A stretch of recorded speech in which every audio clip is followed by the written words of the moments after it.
Well, this time last Sunday, I didn't preach. Did you notice? And I said I was kind of starting a series, and inside your bulletin you will see the series. It has a series titled Baptist, B-A-P-T-I-S-T. It's an acronym. We'll be looking at some Sunday school lessons in the fall that also correspond with this focus point called Connections. Why are we Baptists? Why do we practice what we practice, believe like we believe, and partner with who we partner with? And so I said this wouldn't necessarily be in order. So you see the P is in boldface because it stands for partners. It can stand for other things too. I may come back to it. So we had our guest Ward Hayes preach for us from the Baptist General Convention of Texas. But today I actually do start at the beginning with B, which would have been last week's sermon, except you'll have to take Ward Hayes when you can get him, because he's booked up for about 6 months at a time. So today I could take B, and it could stand for Bible. Baptist are people of the book. The Bible, it's key. You know, we've actually talked about that a little bit. I could talk about baptism and why we immerse rather than sprinkle babies, and I'll get there someday. Often I use the I for immersion instead. But today I have a new sermon for you that's B is for Baptist, and it will actually go into our history. And if you're not a historian, well, hang in there. I think you'll find some stuff kind of interesting, and we even got some pics to go along with it. So let's think about the 4th of July. This last weekend, that's officially before the 4th of July, so that's when we did our thing. It feels like it should have been to this day to me. I don't know why, just because 2 nights ago we were watching fireworks and everything until about 2 in the morning, 3 blocks away, shooting up over our houses. Y'all have that too? But if you think about the 4th of July, you have to go to the Declaration of Independence. That's what it's all about, right? And the Declaration of Independence, there were 5 guys that were taken out of that Congress that was meeting, and they were set aside to say, we can't do this as a big group. Y'all do it. And out of those 5 guys, there's 2 guys I've never heard of. Know nothing about them. I think they just kind of disappeared because they didn't really have much to do with it. But there were 3 guys, 3 prime guys that we need to just talk about for a minute before we get to the Baptist stuff. I want to talk about Ben Franklin. And to see Ben Franklin, you just have to go to Philadelphia. There's our first pick, in Independence Hall. And if you ever go there, you'll see that the original Liberty Bell with the crack and everything is right outside in this big glass box. So you can get a good look at it. And then you go inside, and it's reproduced just what it was like when they were meeting. This awful green color, about the color of my shirt. No, I didn't say that. The tables, the chairs, the desk. It will inspire you. Some of you, when you walk in there, you'll just want to go, someone open up the window. Does that mean anything to you? If it doesn't, come see me after you should know that. So Ben Franklin was there. He was one of the 3 inner circle of the 5 that then kind of set aside and said, let's talk about this Declaration of Independence, and why not him? He was a newspaper owner and publisher and editor. He had books. He had this Poor Richard's Almanac. He had these scientific experiments, you know, the kite with the key and all that kind of stuff. And eventually he would be a key person to go to France to keep them connected to support us through this long war we would get in. Ben Franklin was an incredible politician, statesman, and American hero. But there was one thing he wasn't. He wasn't a Christian.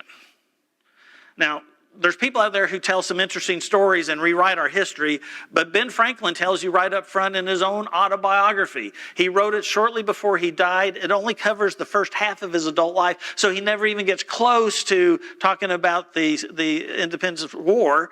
But in it, he does drop some contemporary asides. And one of them he drops is about his friend, George Whitefield. George Whitefield was one of the Great Awakening pastors. He was a traveling evangelist, went to all these rural areas, and they had revivals like we used to do in Baptist churches, personal evangelism like I hope we still do in Baptist churches.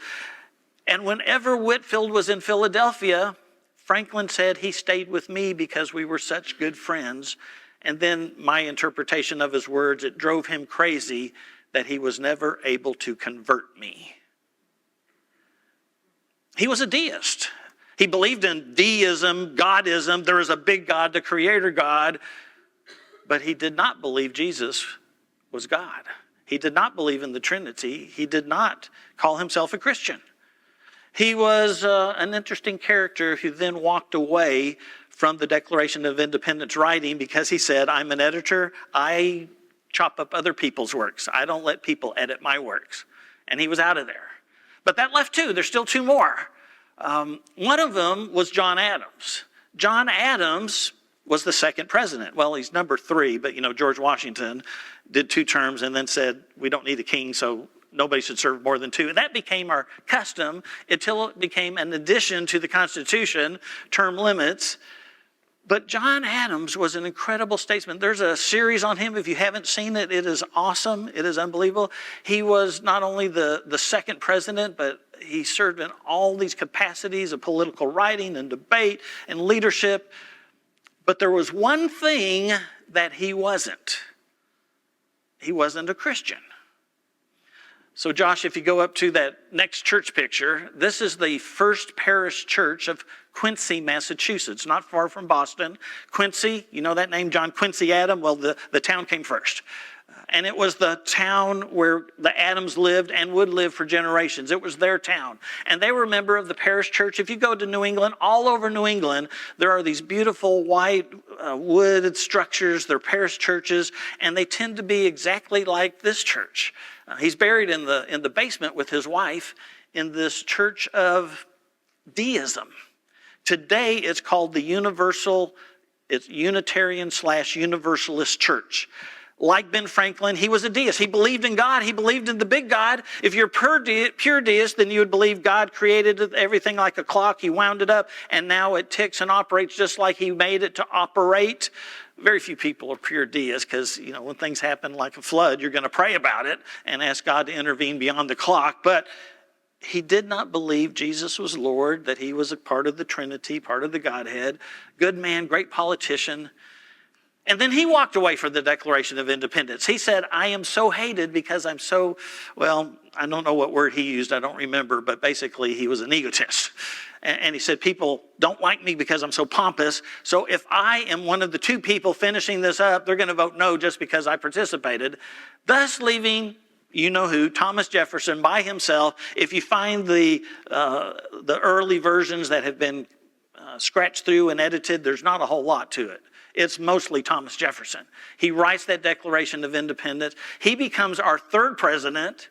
Adams beat him in the second election. He beats Adams in the next election.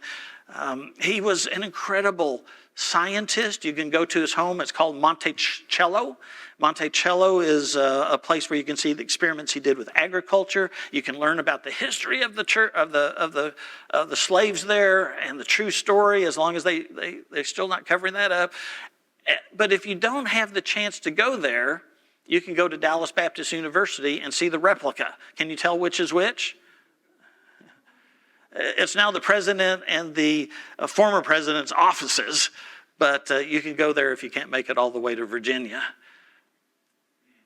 But with all these things, there was one thing that Thomas Jefferson wasn't. And you guessed it, he wasn't a Christian. Now, you can Google and you can find the Jeffersonian Bible. It's not a Bible. It's not even the whole New Testament. It's the Gospels. But he took the Gospels and he cut the pages up and then put them in chronological order. But while he was doing that, he took out any reference to Jesus being supernatural, being Lord. Mostly it's good sayings of Jesus. That would be a good substitute for it because he didn't believe Jesus was God. He was part of the Trinity. He was a deist. And sometimes some of his friends weren't sure if he was a deist, and he was referred to as an atheist by close to him. So if you've never heard this part of our history, I'm sorry. Google it, find out other truths for yourself. I've said before, all of us, all of our leaders, myself, we're all flawed. But I don't want you to think that Christians didn't have anything to do with the founding of our country. There's probably 15 to 20% of the population going to church in those days, but you got to remember our people were scattered all around. They were out in places where there weren't churches, and they were pretty rowdy, and maybe some of them were cultural Christians, but in the high 90 percentiles, folks back then would have said they were Christians. But I want to go even further. I want to talk about the Baptist influence on those days. But to do that, I've now got to go back even further. I've got to go back to the early 1600s, and I want to talk about the first Baptist, a guy named John Smith. So go back with me to early 1600s and realize we're about a century after Martin Luther. And since Martin Luther nailed those 95 Theses to the wall, there have been other groups that have tried to reform and change things. One of them was the King of England. His name was Richard. He wanted a divorce. Remember that story? And the Pope said, no, you don't. And he said, well, no, then you're not the Pope anymore. I am, at least for the Church of England. And from that moment on, through his multiple wives, some that he killed and many that he divorced and set aside, he became the head of the church. And it's probably not surprising, therefore, that there were people that were like, there's something wrong with our church. The biggest complaint was it was too Catholic. And out of the group that protested came, well, the Pilgrims that came to the United States for religious freedom. They were Puritans. They were Calvinists. They were very strict, but they had some they had some beliefs that really led to some strong persecution from the king of the time I'm going to talk about. A guy named King James, a guy whose name is on some of your Bibles, the King James Bible. He launched this effort. He said, let's get to work. Let's make a new translation. It would be called the Authorized Version, if you've ever noticed it. That means this is the one you're supposed to preach from, bar none. And John Smith would come along, coming out of that Puritan tradition and going even further and saying, there are a lot of things wrong with even the Puritans. We need to fix that. We need to say government should not be telling us what to do, what to believe. We should be allowed to baptize by immersion. I should be able to preach if I want to preach without a license from the state that says I've been approved to preach. These things are just wrong. And basically what we have here is the first Baptists telling folks government should stay out of our church. Now, if you were to go to Amsterdam, this is where John Smith quickly moves to. He moves to Amsterdam because it's the most liberal town in the world. And they had their own official government religion, Dutch Reformed, but they were okay if you were Catholic or other Protestant groups, as long as you didn't make a big deal out of it. As long as you didn't flaunt it in the face of the government. And so Josh is showing us a picture. It looks like normal houses. You would work in the bottom, your stores would be in the bottom, and then you would live above. But if you were to walk through any of those doors you see, inside it's a church. It was a fake outside to disguise the fact that they were in a church. And John Smith got there, and he and other Baptists would meet here and other places that borrowed, they hid. It was just amazing because they could have some freedom and be safe there because they were Baptist. Well, I want to ask you, let me show you one more picture. This is the old kirk, the old church. And a few years before COVID, they found that John Smith was buried there. So they at least felt he was holy enough to be buried in the official church. And when I was in Amsterdam, I said, I heard about this. Could you show me where he's buried? They said, we don't know who you're talking about. And they said, but don't worry about it because decades ago, all of the bones were moved out and thrown into the bone dump outside of town so we could put underground heating in. Okay. Sorry, John Smith. Where did John Smith come up with what were then new ideas that the government should stay out of the church? Well, it's right from where Steve read. There's other places, but Steve read this great passage for us from Matthew chapter 22, where it's the first of three incidences where the people are going to the leaders are going to try to trip Jesus up, this one clearer than others, and Jesus is going to stump them. And so you have these two groups that come to Jesus. They're on different sides of the answers to this question. They start out with this false flattery. They start out by saying, oh, Jesus, you wonderful guy. You're so amazing. Everybody loves you. And we're just so honored to be in your presence. I mean, they're just heaping it on. And they say, so could you just help us with this question we haven't been able to answer? Okay. Should we pay taxes? Now, it's actually a particular tax that non-Romans would pay. So should we pay the Jewish tax that Caesar tells us to pay? And as soon as that comes out of their mouth, they go, oh, we got them. This is a yes or no question. Whichever way you answer it, you're in trouble. This is like if somebody says, are you still cheating on your wife? You know that old adage, and if you say no, you've admitted you were cheating. If you say yes, then you're cheating, So maybe we should listen to Jesus and not answer those kind of yes or no questions, but explain. And Jesus, he doesn't take the bait. He says, okay, well, to answer this question, show me the coin that's used to pay the tax. And they bring out the denarius. And he says, whose picture is on that denarius? And they say Caesar. And I imagine people in the background are going, oh, I can't wait for him to answer. We're going to get him. Because if Jesus says pay the tax, he is in essence endorsing idol worship. Because Caesar was considered a god. You were supposed to worship Caesar, sacrifice to Caesar. Caesar's image was on the coin. You're not supposed to have graven images. So if you're going to support this kind of religion, you're going to violate your Jewish beliefs. You're going to violate the Old Testament scripture. And if you violate it by saying, yes, pay it, then all the Jews are going to hate you. They may even get after you. The Jews were so opposed to doing that theoretically, understanding that they kind of had to do it, that they would not even take that Roman coin in church as an offering. So if you went to the synagogue, you went to the temple, you wanted to buy a sacrificial animal, a dove, a lamb, a goat, and you had that coin, However, just for your convenience, you could go over off to the side, just outside, and there was these money changers. Remember the money changers? Jesus drove them out of the temple. Well, those money changers would gladly take your Roman coins, put it in their pocket, and give you synagogue or temple scrip so that you could pay for it with official church money. By the way, we'll take everything here, even Bitcoin. I actually don't know if that's true, but it just popped in my head. But if Jesus said, no, don't pay it, stand on your religion, stand on your faith, stand on the promises of God, don't pay it, then those Herodians are going to go back to the Romans and say, we have an insurrectionist. We have one of those guys that tries to mess it up for all of us by talking about the Roman soldiers as if they're bad, by talking about the emperor as if he's evil. You need to come get him so we can live in peace. They thought, we've got him either way. So Jesus is holding that coin. He says, whose picture is on it? It's Caesar's. And he says something amazing so that they go away baffled. They're not yet baffled enough where they don't come after him again, but they're baffled. Because he says, okay, if that's Caesar's coin, if that's Caesar's picture, then give to Caesar what is Caesar's, and give to God what is God's.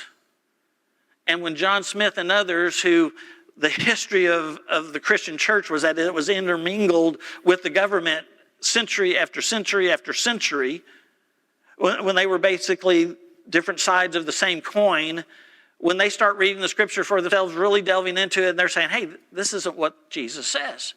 Jesus says that we live in two worlds. We live in this world where we're governed.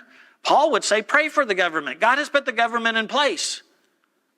But we also live in the sacred world. And sometimes they are not the same thing. No, he would say they are never the same thing. And John Smith starts us off by saying, government, keep out of my church. That's the first. But let's go on to a second. Just about 3 decades later is all we're going, and we find a fellow named Roger Williams. Roger Williams is very much like John Smith. He starts as an Anglican. He becomes a Puritan. And then he moves into being a Baptist. And he shows up on the shores of Plymouth in Massachusetts, where for a number of decades, these Puritans, these pilgrims have already been, practicing their freedom to believe and preach and all that kind of stuff like they wanted to. And Roger Williams shows up and discovers that, they meant we get freedom, but nobody else gets freedom.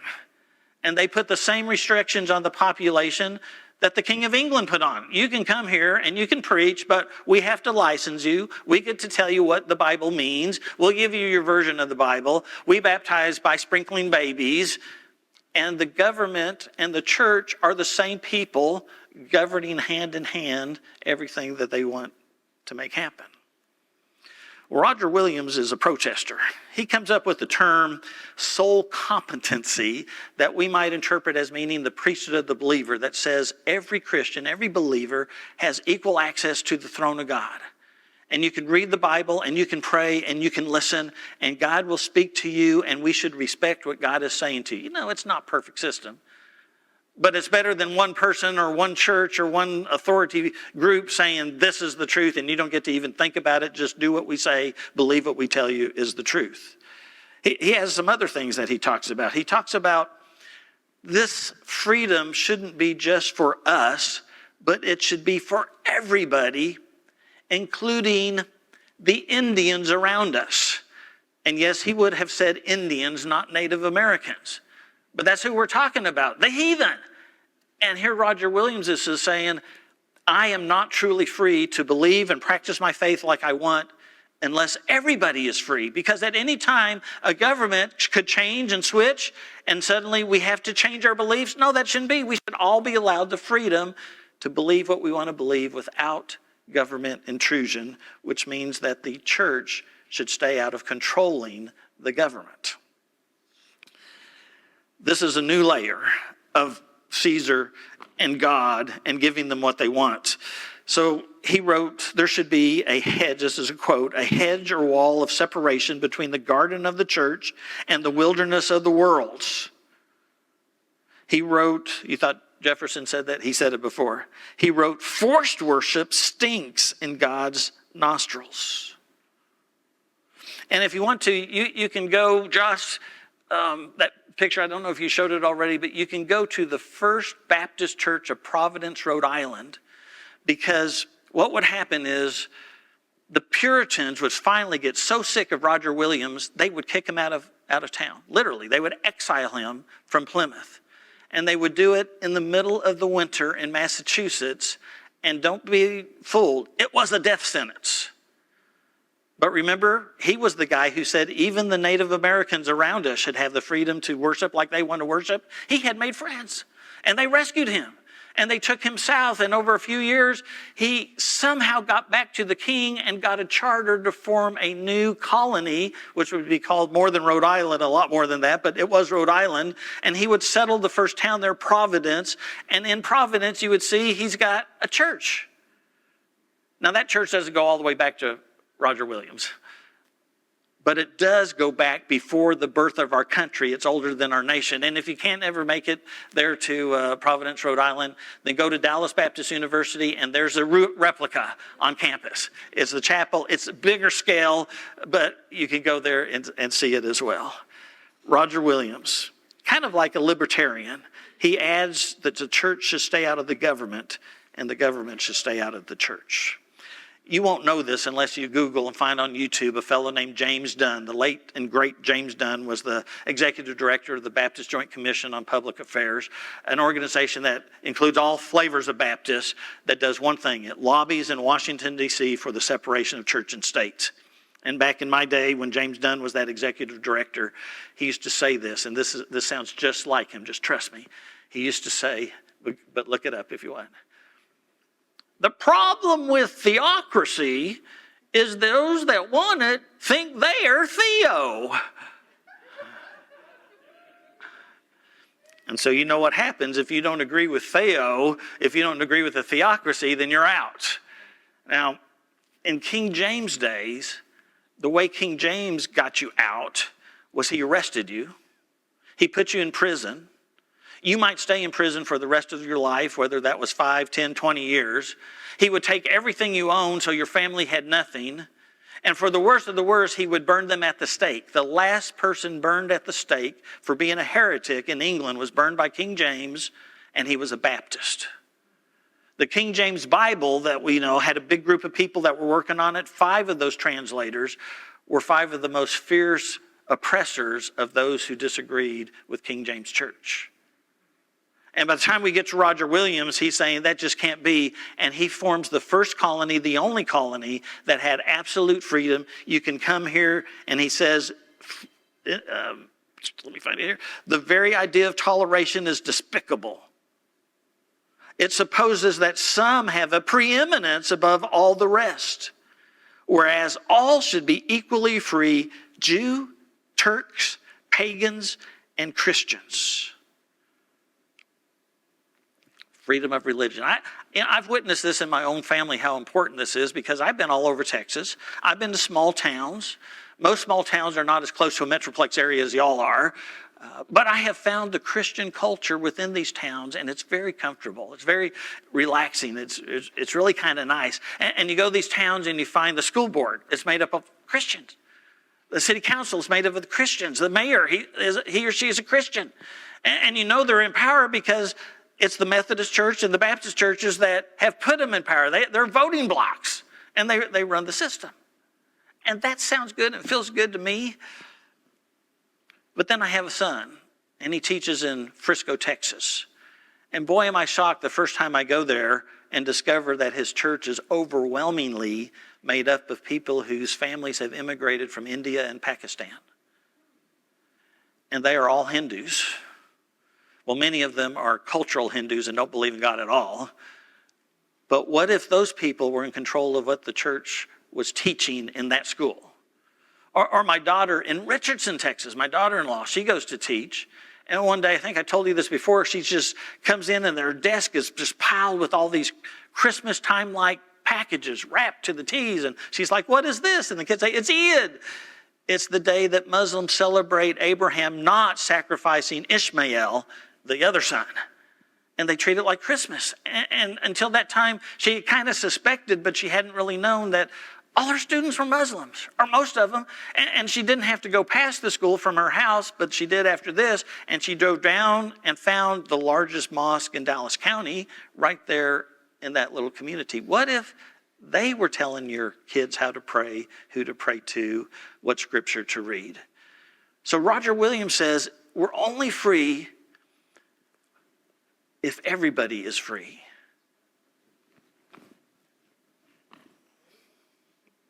This is our Baptist heritage. But now I got to get us up to date. So now we got to get to the revolution. And you know, July 4th isn't really it. We weren't a nation on July 4th. Actually, we could celebrate July 3rd. Some people advocated for that because that's when they voted and majority won.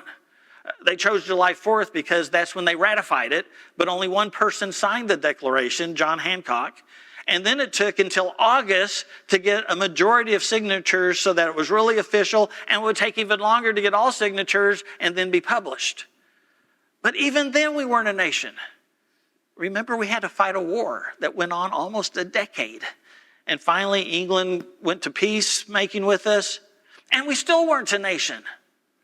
It took almost 5 years to create a constitution, and now finally we're getting to the next Baptist. The next Baptist was a fellow named John Leland. He was a pastor. He had started in Massachusetts. He had migrated to Virginia. He was in Virginia, and he was there when he did his lobbying with James Madison, the father of our Constitution. Later, he would go back to Massachusetts, but at this time he said, you know, it's iffy whether this body is going to vote for or against the Constitution. He says, but I will throw my weight and my people and my influence, and it will pass if you can guarantee that we will have a Bill of Rights. That after we vote, we will come back together and we will include in that Bill of Rights the promise, the guarantee of religious liberty, the separation of church and state. And why did he believe in that? Because you're supposed to give to Caesar what is Caesar's and to God what is God's. And in the Constitution, it came out this way. Congress shall make no law respecting an establishment of religion or prohibiting the free exercise thereof. John Leland, a Baptist hero. So here's what basically all of this flow means in Baptist life. It means, first of all, that Baptists have stood with keeping government out of telling faith groups what they should do, what they should believe, and what they should function as. We are freer if we are free indeed in Christ, and nobody else can tell us. Well, again, you might say, yeah, but don't we have that in America? I don't know if you've noticed lately, but all the polls